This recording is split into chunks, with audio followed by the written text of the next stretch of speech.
Bismillahirrahmanirrahim. Assalamualaikum warahmatullahi wabarakatuh. Saya Basuki Rahmat, dosen Sekolah Tinggi Ilmu Administrasi YPPT Prihatim Tasikmalaya. Saya mengampu mata kuliah pengantar ilmu politik. Sebagai dosen yang mengampu mata kuliah dasar keahlian dan menjadi dasar keilmuan bagi para mahasiswa, tugas utama saya adalah sebagai seorang pendidik, bagaimana menjadikan mahasiswa lebih berkarakter dan memiliki pribadi yang memiliki akhlak dan budi pekerti yang luhur. Jadi tidak hanya pintar di kelas, tapi juga bagaimana menjadi pribadi yang cerdas sehingga mampu memberikan solusi dan pemecahan masalah serta dapat menjadi panutan di masyarakat dalam berbagai masalah.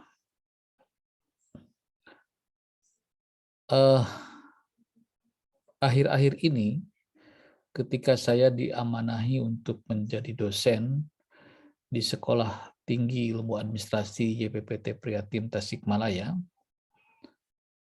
dan diberi kepercayaan untuk mengampu mata kuliah ini, gitu ya.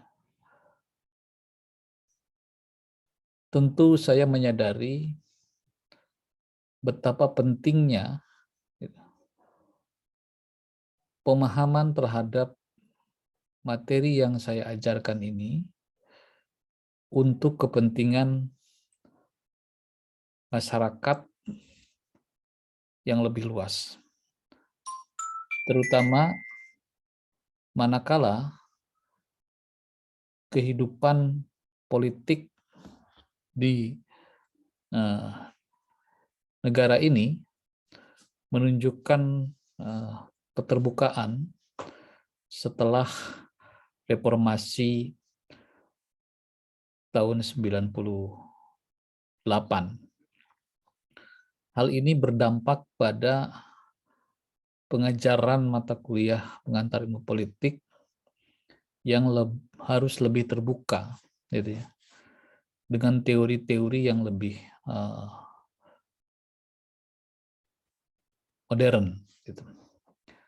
Nah, sehingga dalam menunjang mata kuliah yang saya ampu ini, selain membaca literatur yang ada di dalam buku, jurnal, artikel, serta berbagai seminar, tentu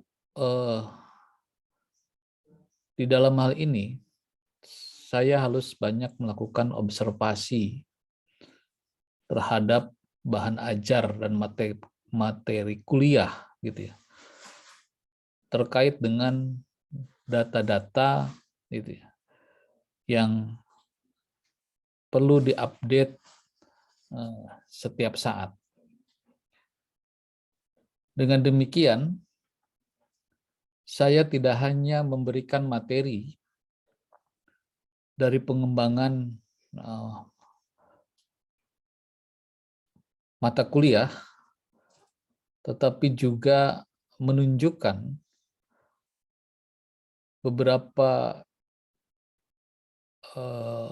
virtual, gitu ya, kepada mahasiswa, gitu ya, seperti video-video, gitu ya, atau leaflet, brosur, dan lain sebagainya yang menunjukkan tentang bagaimana kehidupan politik yang terjadi di negeri ini. Di samping itu, beberapa usaha kreatif yang saya lakukan, tentu ini tidak keluar atau tidak lepas dari kaidah dan rambu-rambu yang ada di dalam RPS. Gitu ya. Dan saya tidak memberikan materi yang di luar RPS. Karena selain menyalahi aturan akademik yang tidak sesuai dengan kontrak perkuliahan yang diberikan pada saat awal tatap muka dengan mahasiswa, tentu selain saya harus konsisten terhadap RPS dan menjadi kegiatan wajib yang saya lakukan di setiap pertemuan untuk mengevaluasi materi atau pemaparan kuliah sebelumnya dengan memberikan beberapa pertanyaan dalam bentuk kasus-kasus yang terjadi di masyarakat, terutama dalam kasus yang sedang hangat terjadi, gitu ya, seperti tentang partai politik, tentang pemilu, dan lain sebagainya. Kemudian juga saya harus memberikan evaluasi khusus baik di tengah semester maupun di akhir semester dalam rangka menentukan kelulusan mahasiswa dalam mata kuliah yang saya ampu. Selain tugas dan beberapa penunjang dalam perkuliahan untuk penentuan nilai kelulusan mahasiswa, di mata kuliah yang saya ampu ini, mahasiswa diajak untuk mengelaborasi gitu ya, berbagai macam kejadian serta melakukan analisis secara faktual terhadap kejadian-kejadian tersebut. Dampak yang mungkin diharapkan ketika menerapkan sistem perkuliahan dengan memadukan antara teori serta fenomena-fenomena aktual gitu, di masyarakat, tentu dalam hal ini akan ada dua keuntungan. Artinya si mahasiswa juga menjadi sangat terbiasa untuk mengamati berbagai gejala yang ada di masyarakat, dan lebih dari itu juga masyarakat bisa mengembangkan nalarnya, terutama ketika dia menjawab soal-soal di dalam ujian, gitu ya, baik UAS maupun UTS. Gitu ya. Nah, tentu di dalam upaya untuk mencapai itu, gitu ya, saya juga harus menerapkan prinsip-prinsip kedisiplinan, keteladanan, dan kritik terhadap segala hal yang saya sampaikan. Nah, kedisiplinan itu merupakan hal yang amat penting dimiliki oleh seorang dosen. Karena dengan disiplin yang tinggi, kita dekat dengan mudah untuk itu diikuti oleh mahasiswa. Nah, jadi karena mahasiswa itu adalah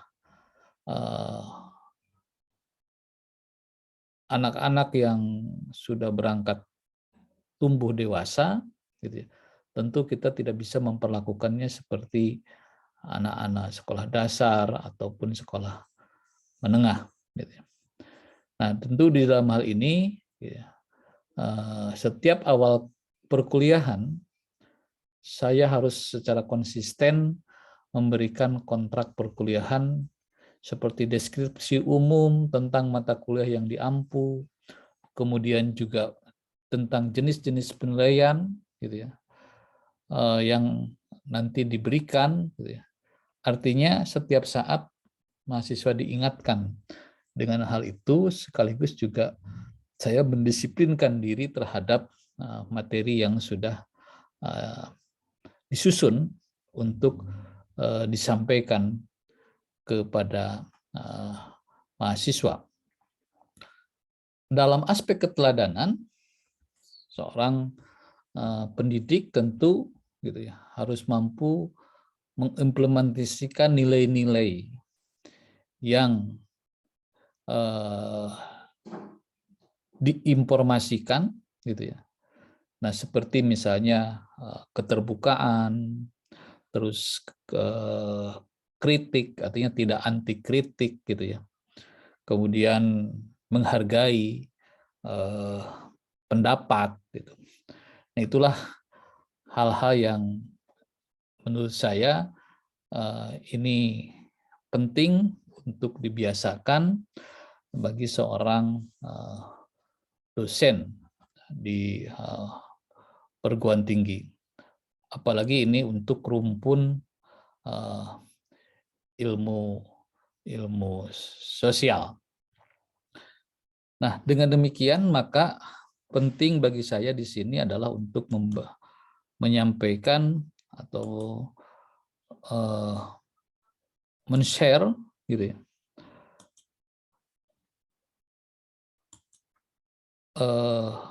RPS, rencana pembelajaran semester gitu ya. Karena ini penting diketahui oleh semuanya gitu ya.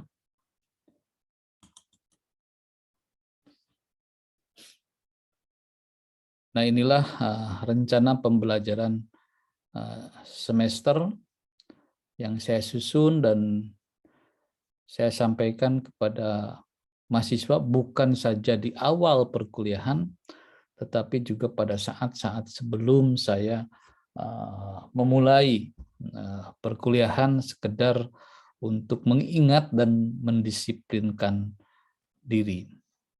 Jadi mata kuliah ini gitu ya, memperkenalkan konsep politik dan ilmu politik kepada mahasiswa. Mahasiswa diajak untuk memahami sejarah serta lingkup dari kajian ilmu politik, juga pendekatan-pendekatan di dalamnya. Mahasiswa juga diajak untuk mempelajari tentang ideologi, sistem dan budaya politik, konsep dan teori negara juga diperkenalkan, selain juga tentang konstitusi dan kekuasaan.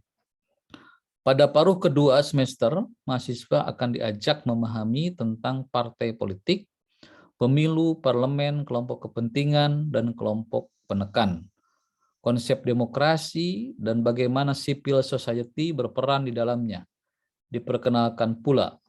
Dengan demikian pula tentang kekuatan-kekuatan politik, dan pada pertemuan terakhir, mahasiswa diajak untuk memahami politik, perkembangan politik dunia, dan politik antar bangsa, serta topik politik global.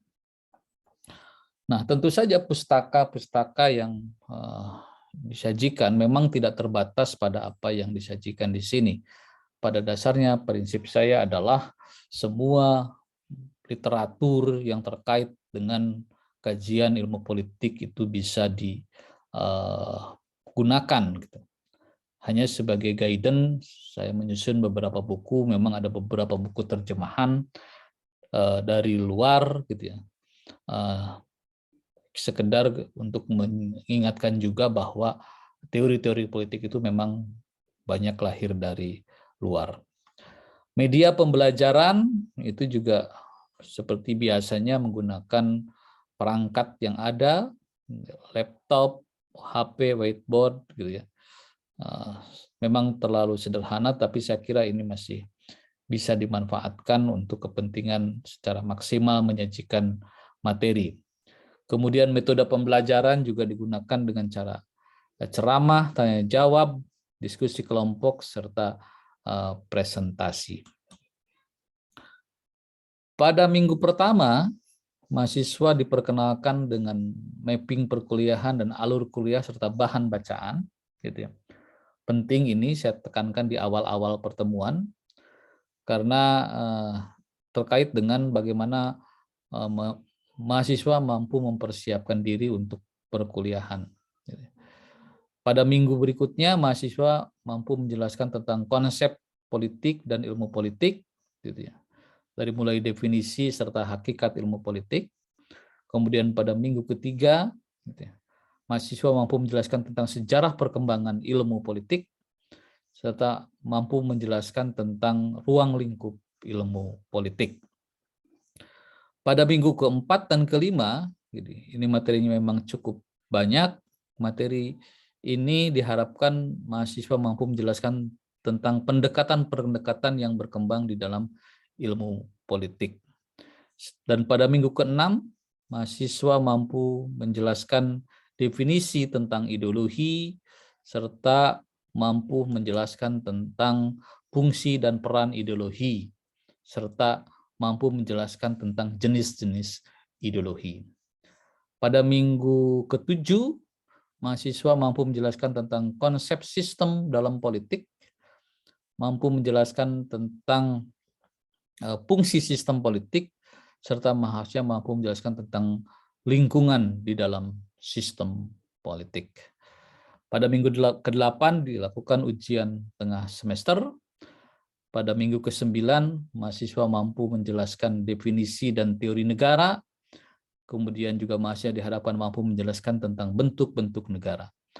Pada minggu ke-10 dan ke-11, mahasiswa mampu menjelaskan definisi partai politik, pemilu, dan parlemen. Mahasiswa mampu menjelaskan tentang fungsi partai politik, fungsi pemilu, dan fungsi parlemen. Serta mahasiswa mampu menjelaskan tentang sistem kepartaian serta sistem kepemiluan. Pada minggu ke-12, mahasiswa mampu menjelaskan hakikat kelompok kepentingan dan kelompok penekan sebagai bagian dari infrastruktur politik. Kemudian juga mahasiswa mampu menjelaskan bentuk-bentuk dan fungsi-fungsi kelompok kepentingan dan kelompok-kelompok penekan. Dan terakhir, mahasiswa mampu menjelaskan ciri-ciri kelompok kepentingan, kelompok penekan, serta perbedaannya dengan partai politik. Pada minggu ke-13 dan ke-14, mahasiswa diharapkan mampu menjelaskan makna demokrasi dan pemikiran-pemikiran tentang demokrasi. Juga mahasiswa mampu menjelaskan tentang makna civil society dan perannya dalam demokrasi. Kemudian mahasiswa diharapkan mampu menjelaskan definisi dan ruang lingkup hak asasi manusia, serta mampu menjelaskan tentang macam-macam hak asasi manusia. Pada minggu ke-15, mahasiswa mampu memahami perkembangan politik dunia, serta mampu memahami politik antar bangsa. Dan terakhir, pada minggu ke-16 dilakukan ujian tengah semester dengan tata cara penilaian yang sudah baku diberikan selama ini. Itulah saya kira deskripsi saya sebagai seorang pengajar, gitu ya. Dalam hal ini mengampu mata kuliah pengantar ilmu politik pada Sekolah Tinggi Ilmu Administrasi STIA YPPT Prihatim Tasikmalaya. Sekian, terima kasih. Wassalamualaikum warahmatullahi wabarakatuh.